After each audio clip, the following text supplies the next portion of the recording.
നമസ്കാരം. ഞാൻ അഷ്ടവൈദ്യൻ ടി യദു നാരായണൻ മൂസ്, വൈദ്യരത്നം ഗ്രൂപ്പ് സ്ഥാപനങ്ങളുടെ എക്സിക്യൂട്ടീവ് ഡയറക്ടറാണ്. ഇന്ന് ആയുർവേദ ചികിത്സയ്ക്കും പ്രചാരവും പ്രാധാന്യവും കൂടി വരുന്ന ഒരു കാലഘട്ടമാണ്. ഏറ്റവും പുതിയൊരു പഠനപ്രകാരം ഇന്ത്യയിലെ പകുതിയോളം ജനസംഖ്യ അവരുടെ ജീവിതത്തിൽ എപ്പോഴെങ്കിലും ആയുർവേദത്തിനെ ഡിപ്പെൻഡ് ചെയ്യുന്നു എന്നുള്ളതാണ്. ഈ അവസരത്തിൽ ആയുർവേദ ചികിത്സയുടെ ശാസ്ത്രീയതയും അതിൻ്റെ പ്രാധാന്യത്തെയും കൂടുതൽ അവലോകനവും അവയർനെസ്സും ഉണ്ടാകേണ്ടത് ആവശ്യമാണ്. ആയുർവേദ ചികിത്സ എന്നുള്ളത് prevention is better than cure, അഥവാ രോഗം വന്ന് ചികിത്സിക്കുന്നതിനേക്കാൾ നല്ലത് രോഗം വരാതെ ശ്രദ്ധിക്കുന്നതാണ് എന്ന തത്വം ഉയർത്തിപ്പിടിക്കുന്ന ഒരു ശാസ്ത്രം കൂടിയാണ് ആയുർവേദം. രോഗ ചികിത്സയിലേക്ക് വരുമ്പോൾ ആയുർവേദം 8 അംഗങ്ങളായാണ് ചികിത്സയെ തിരിച്ചിരിക്കുന്നത്. കായ ചികിത്സ അഥവാ മെഡിസിൻ, ഇന്റേണൽ മെഡിസിൻ അല്ലെങ്കിൽ ജനറൽ മെഡിസിൻ എന്ന് പറയുന്ന വിഭാഗം. ബാലചികിത്സ, പീഡിയാട്രിക്സ്, കുട്ടികളിൽ വരുന്ന രോഗങ്ങളും അവയുടെ ചികിത്സകളും. ഗൃഹചികിത്സ, സൈക്യാട്രിക് മെഡിസിൻ, മാനസികമായി വരുന്ന രോഗങ്ങൾക്കുള്ള ചികിത്സകൾ. ഊർധ്വാംഗ ചികിത്സ, ഊർധ്വാംഗം എന്ന് പറയുന്നത് ശിരസ്സുമായി ബന്ധപ്പെട്ട് വരുന്ന അംഗങ്ങൾ, അവിടെ വരുന്ന ചികിത്സകളെയാണ് ഊർധ്വാംഗ ചികിത്സ. ശല്യ ചികിത്സ, സർജിക്കൽ ഇന്റർവെൻഷൻസ് ആവശ്യം വരുന്ന ചികിത്സകളാണ് ശല്യ ചികിത്സ. ദംഷ്ട്ര ചികിത്സ, പോയ്സണസ് മെറ്റീരിയൽസ്, പോയ്സണുമായി ബന്ധപ്പെട്ട് വരുന്ന ചികിത്സകളെ ദംഷ്ട്ര ചികിത്സ. ജര ചികിത്സ അഥവാ ജെറിയാട്രിക്സ്, വാർദ്ധക്യവുമായി ബന്ധപ്പെട്ട് വരുന്ന രോഗങ്ങൾക്കുള്ള ചികിത്സയാണ് ജര ചികിത്സ. അവസാനമായി വൃഷ്യ ചികിത്സ അഥവാ റീപ്രൊഡക്റ്റീവ് ഓർ അഫ്രോഡിസിയാക് മെഡിസിൻ. ഇങ്ങനെ 8 വിഭാഗങ്ങളിലായാണ് ആയുർവേദം ചികിത്സയെ തിരിച്ചിരിക്കുന്നത്. ഇന്നത്തെ അക്കാഡമിക് തലത്തിൽ ഈ 8നെ വീണ്ടും വിഭജിച്ച് 15-16 ഡിപ്പാർട്ട്മെന്റുകളിലായാണ് വിദ്യാഭ്യാസം നടക്കുന്നത്. ആയുർവേദം ശരിയായ ചികിത്സ അഥവാ ശുദ്ധമായ ചികിത്സയെ പറയുന്നത് ചികിത്സിക്കുന്ന രോഗം മാറുകയും എന്നാൽ പുതിയതായ ഒരു രോഗം ഉണ്ടാകാതിരിക്കുകയും ചെയ്യുന്ന അവസ്ഥയാണ്. ഇന്നത്തെ കാലത്ത് നമ്മൾ സൈഡ് എഫക്ട്സ് എന്ന് പറയുന്ന ഒരു ചികിത്സയുടെ സൈഡ് എഫക്ട്സ് കാരണം മറ്റ് രോഗങ്ങൾ ഉണ്ടാവുകയോ മറ്റു ബുദ്ധിമുട്ടുകൾ ഉണ്ടാവുകയോ ചെയ്യുന്നുണ്ട്. ഇതിനെ ആയുർവേദം ശരിയായ ചികിത്സയായി കണക്കാക്കുന്നില്ല. ഒരു ചികിത്സ ഫലവത്താകണമെങ്കിൽ ആയുർവേദ ശാസ്ത്രപ്രകാരം 4 ഘടകങ്ങൾ വേണം: വൈദ്യൻ, ഔഷധം, രോഗി, പരിചാരകൻ. ഈ 4 ഘടകങ്ങളുടെ സമന്വയമാണ് ഒരു ചികിത്സയെ പരിപൂർണമാക്കുന്നത്. ഇതിൽ 4 ഘടകങ്ങൾക്കും പ്രത്യേക ഗുണങ്ങൾ വേണം എന്ന് ആയുർവേദം പറയുന്നുണ്ട്. വൈദ്യനെ സംബന്ധിച്ച് വളരെ എക്സ്പീരിയൻസ്ഡ് ആയിരിക്കണം, ഹാൻഡ്സ് ഓൺ ട്രെയിനിങ് കിട്ടിയിട്ടുള്ള വ്യക്തിയായിരിക്കണം. അതുപോലെ ഔഷധങ്ങൾ ഒരുപാട് ക്വാളിറ്റേറ്റീവ്, അതായത് ഗുണസമ്പത്തുള്ളതായിരിക്കണം, വിവിധ കാലങ്ങളിൽ ഉപയോഗിക്കാൻ പറ്റുന്നതുമായിരിക്കണം. രോഗിയെ പറ്റി പറയുമ്പോൾ ആദ്യം പറയുന്നത് രോഗിക്ക് ഈ ചികിത്സ എഫോർഡബിൾ ആകണം എന്നുള്ളതാണ്. നമുക്കറിയാം, ഇന്നത്തെ കാലത്തും ഏറ്റവും വലിയ ചലഞ്ചായി നിൽക്കുന്നത് ഈ ട്രീറ്റ്മെൻറ്റ് കോസ്റ്റാണ്. അപ്പോൾ രോഗി ട്രീറ്റ്മെൻറ്റ് എഫോർഡബിൾ ആണെങ്കിൽ മാത്രമാണ് ഒരുപക്ഷെ വൈദ്യന് പൂർണ്ണമായ ചികിത്സ നൽകാൻ സാധിക്കുന്നത്. അതുപോലെ വിധേയനായിരിക്കണം, വൈദ്യൻ പറയുന്ന കാര്യങ്ങൾ അനുസരിക്കാനും അതിനനുസരിച്ച് പ്രവർത്തിക്കാനും തയ്യാറായിരിക്കണം. ഒപ്പം പരിചാരകൻ എന്നതിനെ നമുക്ക് ബൈസ്റ്റാൻഡർ എന്നോ അല്ലെങ്കിൽ ഇന്നത്തെ ഒരു സാഹചര്യത്തിൽ ആയുർവേദ ചികിത്സയെ സംബന്ധിച്ച് തെറാപ്പിസ്റ്റ് എന്നോ പറയാം നമുക്ക്. അവരും വൈദ്യന്റെ നിർദ്ദേശപ്രകാരം കൃത്യമായി ചികിത്സകൾ നടത്തുന്നവരായിരിക്കണം, രോഗിയുടെ ആവശ്യങ്ങൾക്കനുസരിച്ച് നിൽക്കുന്നവരുമായിരിക്കണം. ഇങ്ങനെ ഈ 4 ഘടകങ്ങൾ സമന്വയിക്കുമ്പോൾ മാത്രമാണ് ഒരു ചികിത്സ ഫലവത്താകുന്നത്. രോഗങ്ങളെ ആയുർവേദം 4 തരത്തിൽ വിഭജിച്ചിട്ടുണ്ട്. ആ രോഗത്തിന്റെ പ്രോഗ്നോസിസ് അഥവാ സാധ്യാസാധ്യതകളെ ബേസ് ചെയ്തുകൊണ്ടാണ് ഈ ഡിവിഷൻ ചെയ്തിട്ടുള്ളത്. 1, സുഖസാധ്യ രോഗങ്ങൾ. എത്രയും പെട്ടെന്ന് ചികിത്സിച്ച് ഭേദമാക്കാൻ സാധിക്കുന്ന രോഗങ്ങളാണ് സുഖസാധ്യ രോഗങ്ങൾ. 2, കൃച്ഛ്രസാധ്യ രോഗങ്ങൾ. മരുന്നുകൾക്കപ്പുറം ശസ്ത്രക്രിയ മുതലായവ ഉപയോഗിച്ചുകൊണ്ട് മാറ്റാവുന്ന രോഗങ്ങളാണ് കൃച്ഛ്രസാധ്യങ്ങൾ. 3, യാപ്യ രോഗങ്ങൾ. അത് ഇൻക്യൂറബിൾ ആണ്, ചികിത്സിച്ച് മാറ്റാൻ സാധിക്കില്ല, പക്ഷേ രോഗിയുടെ ആയുസ് വർദ്ധിപ്പിച്ചു കൊണ്ടുപോകാൻ നമുക്ക് മരുന്നുകൾ നൽകാം. അത്തരം വ്യാധികളാണ് യാപ്യ വ്യാധികൾ. 4, അസാധ്യ രോഗങ്ങൾ. ചികിത്സിച്ചിട്ട് ഫലമില്ലാത്ത വ്യാധികളാണ് അസാധ്യ രോഗങ്ങൾ. ആയുർവേദ ശാസ്ത്രത്തിൽ ചികിത്സകളെ 2 രീതിയിലാണ് പറഞ്ഞിരിക്കുന്നത്. 1, രോഗമുള്ള ആൾക്ക് ആ രോഗശാന്തിക്കായുള്ള ചികിത്സകൾ. 2, ആരോഗ്യവാനായ വ്യക്തിക്ക് ആ ആരോഗ്യം നിലനിർത്തി കൊണ്ടുപോകാനുള്ള ചികിത്സകൾ. എന്നാൽ ഇത് ഒരു പ്രാക്ടിക്കൽ ആസ്പെക്ട്സിൽ നോക്കിയാൽ നമുക്ക് 3 വിഭാഗങ്ങളായി തിരിക്കാം. 1, preventive health, 2, curative health, 3, rehabilitatory or rejuvenative health. ഇതിൽ ആദ്യ വിഭാഗം എന്ന് പറയുന്നത് പ്രിവെൻറ്റീവ് ഹെൽത്ത് എന്നുള്ളതാണ്. പ്രിവെൻറ്റീവ് ഹെൽത്ത് എന്നാൽ ഒരു രോഗം വരാതിരിക്കാൻ എടുക്കുന്ന മുൻകരുതലുകൾ, അതിനുവേണ്ടി ചെയ്യുന്ന ചില മരുന്ന് പ്രയോഗങ്ങളായിരിക്കാം, ചികിത്സകളായിരിക്കാം. പ്രിവെൻറ്റീവ് ഹെൽത്ത് തന്നെ നമുക്ക് രണ്ട് രീതിയിൽ വ്യാഖ്യാനിക്കാം. ഒന്ന് ജനറലൈസ്ഡ് ആയിട്ടുള്ള പ്രോട്ടോകോൾസ്, മറ്റൊന്ന് വിശേഷമായത് അഥവാ ഏതെങ്കിലും ഒരു രോഗത്തെ പ്രിവെൻറ്റ് ചെയ്യുന്നതിനുള്ള പ്രത്യേക ട്രീറ്റ്മെൻറ്റ് പ്രോട്ടോകോൾസ്. അങ്ങനെ ജനറൽ ആൻഡ് സ്പെസിഫിക് രണ്ട് രീതിയിലുള്ള പ്രിവെൻറ്റീവ് പ്രോട്ടോകോൾസ് എന്ന് ഉണ്ട്. ഈ പ്രിവെൻറ്റീവ് പ്രോട്ടോകോൾസിലേക്ക് പറയുമ്പോൾ ഏറ്റവും പ്രധാനപ്പെട്ട ഘടകം എന്ന് പറയുന്നത് നമ്മുടെ ലൈഫ് സ്റ്റൈൽ തന്നെയാണ്. നമ്മൾ ഡെയിലി ഫോളോ ചെയ്തു വരേണ്ട ദിനചര്യകൾ, സീസൺസ് അനുസരിച്ച് നമ്മൾ ഫോളോ ചെയ്യേണ്ട ഋതുചര്യകൾ, ഇതെല്ലാം ഇതിലെ ഒരു പ്രധാന ഘടകമാണ്.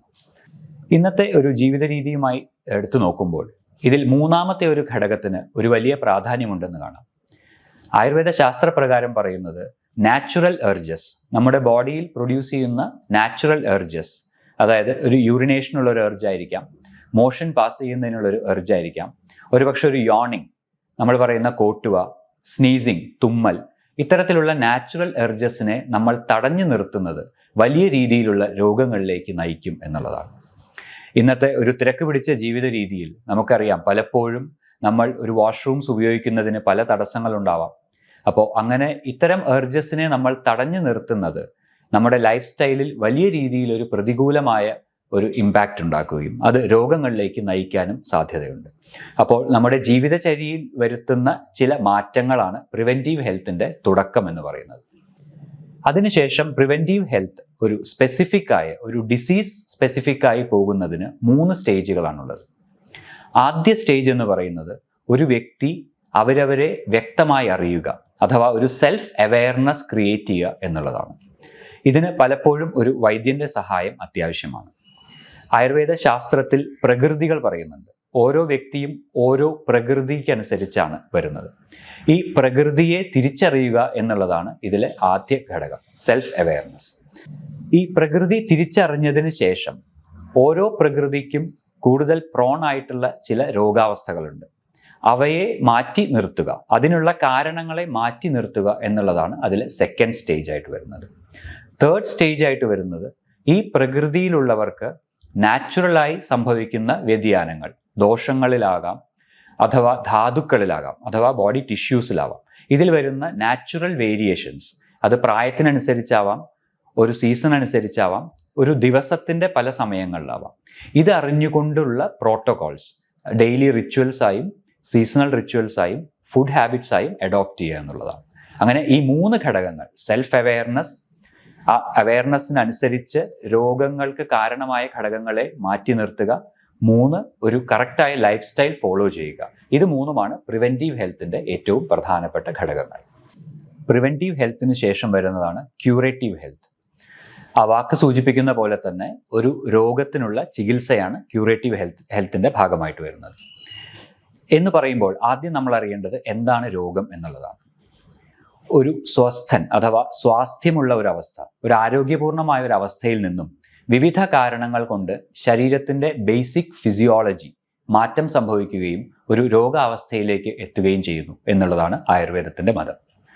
അതുകൊണ്ട് തന്നെ ഈ രോഗാവസ്ഥയിൽ നിന്നും തിരിച്ച് ആ സമാവസ്ഥയിലേക്ക് അഥവാ ആരോഗ്യാവസ്ഥയിലേക്ക് തിരിച്ചു കൊണ്ടുവരുന്ന പ്രോട്ടോകോൾസാണ് ക്യൂറേറ്റീവ് ഹെൽത്തിൻ്റെ ഭാഗമായി വരുന്നത്. ഇതിലെ ഫസ്റ്റ് സ്റ്റേജ് എന്ന് പറയുന്നത് സ്വസ്ഥനിൽ നിന്നും രോഗിയിലേക്കുള്ള മാറ്റം എത്രമാത്രം ഉണ്ട് എന്നുള്ളതാണ്. അഥവാ ഒരു mild to moderate level of change ആണോ, moderate to severe level of change ആണോ സംഭവിച്ചിരിക്കുന്നത് എന്ന് മനസ്സിലാക്കണം. ഇത് ഒരു വൈദ്യൻ ചെയ്യേണ്ട കാര്യമാണ്. ഒരു രോഗത്തിന് ഒരു mild to moderate level of symptoms ആണ് കാണുന്നതെങ്കിൽ, അതോടൊപ്പം തന്നെ ഒരു അക്യൂട്ട്, അതായത് ഒരു വലിയ പഴക്കമില്ലാത്ത രോഗമാണെങ്കിൽ അഡോപ്റ്റ് ചെയ്യുന്ന പ്രോട്ടോകോൾസും, അതിനുശേഷം ഒരു മോഡറേറ്റ് ടു സിവിയർ ലെവലിലേക്ക് രോഗം പോകുമ്പോൾ അഥവാ ഒരു ക്രോണിക് പഴമയുള്ള രോഗമാണെങ്കിൽ അഡോപ്റ്റ് ചെയ്യുന്ന പ്രോട്ടോകോൾസും വളരെ വ്യത്യസ്തമാണ്. ആദ്യത്തെ സ്റ്റേജിൽ മരുന്നുകൾ ഉപയോഗിച്ച് ശരീരത്തിൻ്റെ ഉള്ളിൽ തന്നെ ആ ഒരു സമ അവസ്ഥയെ ഉണ്ടാക്കുന്ന രീതിയിലുള്ള ചികിത്സകളാണ് ഉപയോഗിക്കുന്നത്. രണ്ടാമത്തെ സ്റ്റേജ് അഥവാ ഒരു മോഡറേറ്റ് ടു സിവിയർ ലെവലിലേക്ക് ആ വേരിയേഷൻസ് വന്നാൽ അത്തരത്തിലുള്ള മാറ്റങ്ങൾ വന്ന ഘടകങ്ങളെ ശരീരത്തിൽ നിന്നും പുറത്ത് കളയുന്ന ശോധന ചികിത്സകളാണ് അഡോപ്റ്റ് ചെയ്യുന്നത്. ഈ ശോധന ചികിത്സയുടെ ഭാഗമാണ് ഇന്ന് വളരെ പ്രചാരത്തിലുള്ള പഞ്ചകർമ്മങ്ങൾ എന്നുള്ളത്. ഈ പഞ്ചകർമ്മങ്ങളെ പലപ്പോഴും വളരെ തെറ്റായ രീതിയിൽ വ്യാഖ്യാനിക്കുന്ന കാണാറുണ്ട്. നമ്മൾ ചെയ്യുന്ന ഈ ഉഴിച്ചിൽ, പിഴിച്ചിൽ, കിഴി എന്ന് പറയുന്ന ചികിത്സകളൊക്കെ പഞ്ചകർമ്മങ്ങളാണ് എന്ന് തെറ്റിദ്ധരിച്ച് പലപ്പോഴും രോഗികൾ നമ്മളെ സമീപിക്കാറുണ്ട്. എന്നാൽ പഞ്ചകർമ്മങ്ങൾ എന്നുള്ളത് 5 തരത്തിലുള്ള ശോധന ചികിത്സകളാണ്. ശരീരത്തിൽ നിന്നും ഈ സിവിയർ ലെവലിലേക്ക് വന്നിരിക്കുന്ന വ്യതിയാനങ്ങളെ, അതിൻ്റെ ഘടകങ്ങളെ പുറത്ത് കളയാൻ ഉപയോഗിക്കുന്ന 5 ചികിത്സാ പദ്ധതികളാണ് പഞ്ചകർമ്മങ്ങൾ. അതിൽ ആദ്യത്തേതെന്ന് പറയുന്നത് നസ്യം. നസ്യം എന്ന് പറഞ്ഞാൽ നമ്മൾ മൂക്കിലൂടെ മരുന്നൊഴിച്ച് ശിരസിൻ്റെ ഭാഗത്തുള്ള ഇത്തരത്തിലുള്ള ഘടകങ്ങളെ മൂക്കിലൂടെ തന്നെ പുറത്ത് കളയുന്ന ചികിത്സ, നസ്യം. 2 വമനം എന്ന് പറയും. വമനം എന്നാൽ ഒരു എമസിസ് അഥവാ ഒരു വോമിറ്റിംഗ് ഇൻഡ്യൂസ് ചെയ്തുകൊണ്ട് ശരീരത്തിലുള്ള ചില പ്രത്യേക ഘടകങ്ങളെ പുറത്ത് കളയുന്ന ചികിത്സ. അതിൽ ആദ്യത്തേത് വമനം എന്ന് പറയുന്ന ചികിത്സയാണ്. അതായത് നമ്മൾ ഒരു എമസിസ്, വോമിറ്റിംഗ് ഇൻഡ്യൂസ് ചെയ്യുന്ന ഒരു ചികിത്സയാണ്. അതുവഴി ശരീരത്തിലുള്ള ചില പ്രത്യേക ഘടകങ്ങളെ നമുക്ക് പുറത്ത് കളയുവാനും ശരീരത്തിന് ശുദ്ധി വരുത്തുവാനും സാധിക്കുന്നു. രണ്ടാമത് പറയുന്നത് വിരേചനം അഥവാ നമ്മൾ വയറിളക്കുന്ന ചികിത്സയാണ്. ഇതിലെ പ്രത്യേകത എന്ന് പറയുന്നത് നമ്മൾ വിരേചന സ്വഭാവമുള്ള അഥവാ വയറിളക്കാൻ പാകത്തിനുള്ള മരുന്നുകൾ കഴിച്ച് ശരീരത്തിനുള്ളിൽ നിന്നും ചില പ്രത്യേക ഘടകങ്ങളെ പുറത്ത് കളയുന്നു എന്നുള്ളതാണ്. ഇത് മൂന്നാമതായി പറയുന്നത് വസ്തി എന്ന് പറയുന്ന ചികിത്സയാണ്. നമ്മൾ ഏനൽ റൂട്ടിലൂടെ, ഒരു എനിമയിലൂടെ മരുന്നുകൾ അകത്ത് കടത്തുകയും അതിൻ്റെ ഒരു ആക്ഷൻ ഇൻഡ്യൂസ് ചെയ്തുകൊണ്ട് ആ ഏനൽ ട്രാക്റ്റിനും ഇൻറ്റസ്റ്റൈൻസിനും സ്റ്റൊമക്കിനും ക്ലെൻസിങ് ഉണ്ടാക്കുകയും ചെയ്യുന്ന രീതിയാണ്. അങ്ങനെ വമനം, വിരേചനം, വസ്തി. ഈ വസ്തി തന്നെ 2 തരത്തിലുണ്ട്. പഞ്ചകർമ്മങ്ങളിൽ 3ഉം 4ഉം വസ്തി ചികിത്സകളാണ് അഥവാ എനിമകളാണ്. ഒന്ന് നമ്മൾ ഓയിൽ അഥവാ ഘീ ഉപയോഗിച്ചുകൊണ്ട് ചെയ്യുന്ന എനിമകളും മറ്റൊന്ന് മെഡിക്കേറ്റഡ് ഡിക്കോക്ഷൻസ്, മെഡിസിൻസ് ഉപയോഗിച്ചുകൊണ്ട് ചെയ്യുന്ന എനിമകളുമാണ്. ഇത് രണ്ടും ഏനൽ റൂട്ടിലൂടെ മെഡിസിൻ ഇൻജസ്റ്റ് ചെയ്യുകയും അവിടെ ഒരു സ്റ്റിമുലേഷൻ ഉണ്ടാക്കിക്കൊണ്ട് ഒരു ക്ലെൻസിങ് മെക്കാനിസം ഇൻഡ്യൂസ് ചെയ്യുകയുമാണ് ചെയ്യുന്നത്. അവസാനം 5ാമതായി പറയുന്നത് നസ്യം അഥവാ നമ്മൾ മൂക്കിലൂടെ മരുന്നൊഴിച്ചുകൊണ്ട് ശിരസിൻ്റെ ഭാഗത്തുള്ള ദോഷങ്ങളെ, ഈ പറയുന്ന വിഷിയേറ്റഡ് മെറ്റീരിയൽസിനെ പുറത്ത് കളയുന്ന ചികിത്സാ രീതിയാണ്. അങ്ങനെ വമനം, വിരേചനം, 2 വസ്തികൾ, നസ്യം. ഇതാണ് പഞ്ചകർമ്മങ്ങളിൽ പറയുന്ന ചികിത്സകൾ. ഈ പഞ്ചകർമ്മ ചികിത്സകൾ ചെയ്യുന്നതിന് മുൻപ് ചെയ്യുന്നതിനെയാണ് നമ്മൾ പൂർവ്വകർമ്മങ്ങൾ എന്നും അതിനുശേഷം ചെയ്യുന്നതിനെയാണ് പശ്ചാത് കർമ്മങ്ങൾ എന്നും പറയുന്നത്. ഇത് എല്ലാം ചേർന്ന് വരുമ്പോഴാണ് ആയുർവേദ ചികിത്സ പരിപൂർണമാകുന്നത്. ഈ പറയുന്ന ചികിത്സാ രീതികളെ രോഗിയുടെ അവസ്ഥയ്ക്കും രോഗത്തിൻ്റെ അവസ്ഥയ്ക്കും അനുസരിച്ച് ഉപയോഗിക്കുക എന്നുള്ളതാണ് ആയുർവേദ ചികിത്സയുടെ പ്രാധാന്യം. ചികിത്സയുടെ 3ാമത്തെ ഭാഗമായി നമുക്ക് റെജുവിനേറ്റീവ് മെഡിസിൻ അഥവാ റീഹാബിലിറ്റേറ്റീവ് മെഡിസിനെ കാണാം. ഒരു രോഗം വന്നു, അതിനുള്ള ചികിത്സകൾ ചെയ്ത് ആ രോഗി സമാവസ്ഥയിലേക്ക് വന്നാൽ അവിടെ രോഗിക്ക് നൽകേണ്ട ചില ചികിത്സാ രീതികളാണ് റെജുവിനേറ്റീവ് മെഡിസിനിൽ വരുന്നത്. ഉദാഹരണമായി നമ്മൾ പറയുന്ന രസായന ചികിത്സകൾ. പലപ്പോഴും ഈ രസായനങ്ങളുടെ ഉപയോഗം രോഗിയുടെ ക്ഷീണിച്ചു പോകുന്ന ശരീരത്തിനെ പുഷ്ടിപ്പെടുത്തുവാനായിട്ടാണ് പറയുന്നത്. ചികിത്സകൾ മൂലം രോഗിക്ക് തീർച്ചയായിട്ടും ഒരു ക്ഷീണം സംഭവിക്കും. ആ ക്ഷീണത്തിൽ നിന്നും രോഗിയുടെ എല്ലാ ധാതുക്കളെയും പരിപോഷിപ്പിച്ചുകൊണ്ട് തിരിച്ച് ആരോഗ്യം സ്ഥാപിക്കുന്ന ചികിത്സാ പദ്ധതികളാണ് രസായന ചികിത്സയുടെ കാതലായിട്ടുള്ളത്. ഈ രസായന ചികിത്സകളെ പറ്റി ഇന്ന് ഒരുപാട് റിസർച്ച് നടക്കുന്നുണ്ട് എന്നുള്ളത് വളരെ ഇൻട്രസ്റ്റിംഗ് ആയിട്ടുള്ള കാര്യമാണ്. ഈ രസായന ചികിത്സകൾ വഴി ശരീരത്തിലെ ഓരോ സെല്ലുകളെയും റെജുവിനേറ്റ് ചെയ്യാമെന്നും അത് ഒരു DNA ലെവലിൽ വരെ ശരീരത്തിനെ പോഷിപ്പിക്കുന്നു എന്നുമാണ് പുതിയ ഗവേഷണങ്ങൾ കണ്ടെത്തുന്നത്. അതുകൊണ്ട് തന്നെ രസായന ചികിത്സയുടെ പ്രാധാന്യം ഇന്ന് ചികിത്സയിൽ വർദ്ധിച്ചിരിക്കുകയാണ്. നേരത്തെ രോഗങ്ങളെ 4ആയി വിഭജിച്ചിരുന്നു: സാധ്യമായതും, യാപ്യമായതും, അസാധ്യമായതും. ഇതിൽ ചികിത്സിക്കാവുന്ന സുഖസാധ്യം, കൃച്ഛ്രസാധ്യം എന്ന് പറയുന്ന രോഗങ്ങളിലാണ് ഈ റെജുവിനേറ്റീവ് മെഡിസിൻ്റെ റോൾ വരുന്നത്. യാപ്യമായ രോഗങ്ങളിൽ, അതായത് ഇൻക്യൂറബിൾ ആണ്, ബട്ട് രോഗിയുടെ ജീവിത നിലവാരം ഉയർത്തുകയോ ക്വാളിറ്റി ഓഫ് ലൈഫ് ഇംപ്രൂവ് ചെയ്യുകയോ ആയുസ് നീട്ടിക്കൊണ്ടുപോവുകയോ ചെയ്യാൻ കഴിയുന്ന രോഗങ്ങളിലാണ് റീഹാബിലിറ്റേറ്റീവ് മെഡിസിൻ്റെ റോൾ വരുന്നത്. ഉദാഹരണമായി സ്ട്രോക്ക്. പലപ്പോഴും സ്ട്രോക്ക് കഴിഞ്ഞിട്ടുള്ള രോഗികളിൽ റീഹാബിലിറ്റേറ്റീവ് മെഡിസിൻ്റെ സ്കോപ്പ് കൂടുതലായി വരുന്നത് യാപ്യവ്യാധികളിലാണ്. അഥവാ നമുക്ക് ചികിത്സിച്ച് ഭേദമാക്കാൻ സാധിക്കില്ല, പക്ഷേ ജീവിത നിലവാരം ഉയർത്തുകയോ ആയുസ് നീട്ടിക്കൊണ്ടുപോകാൻ സാധിക്കുകയോ ചെയ്യുന്ന വ്യാധികളിൽ റീഹാബിലിറ്റേറ്റീവ് പ്രോട്ടോകോൾസിന് വലിയ ഗുണമാണുള്ളത്. ആയുർവേദത്തെ സംബന്ധിച്ച് പലപ്പോഴും ഒരു ഇൻ്റഗ്രേറ്റഡ് അപ്രോച്ചാണ് റീഹാബിലിറ്റേറ്റീവ് മെഡിസിനിൽ ഞങ്ങൾ അഡോപ്റ്റ് ചെയ്യാറുള്ളത്. ഫിസിയോതെറാപ്പി, ഒക്യുപേഷണൽ തെറാപ്പി തുടങ്ങിയ പല ഘടകങ്ങളെയും ഇതിൻ്റെ ഭാഗമായി ഉൾപ്പെടുത്തിക്കൊണ്ട് രോഗിയുടെ ജീവിത നിലവാരം ഉയർത്താൻ സാധിക്കുന്ന പ്രോട്ടോകോൾസ് ആണ് ഇവ. ഉദാഹരണമായി ഒരു സ്ട്രോക്ക് പേഷ്യൻ്റ്. ഒരു സ്ട്രോക്ക് വന്നതിന് ശേഷം പലപ്പോഴും ഒരു നോർമൽ ലൈഫിലേക്ക് തിരിച്ചു വരാൻ രോഗിക്ക് സാധിക്കാതെ വരും. എന്നാൽ ഒരു ലൈഫ് ത്രെട്ടനിങ് ആയിട്ടുള്ള ഒരു സാഹചര്യവും ഉണ്ടാകില്ല. ആ അവസ്ഥയിൽ ഒരു ക്വാളിറ്റി ഓഫ് ലൈഫ് ഇംപ്രൂവ് ചെയ്യുന്നതിനായി ആയുർവേദത്തിൽ പല പ്രോട്ടോകോൾസ് ഉണ്ട്.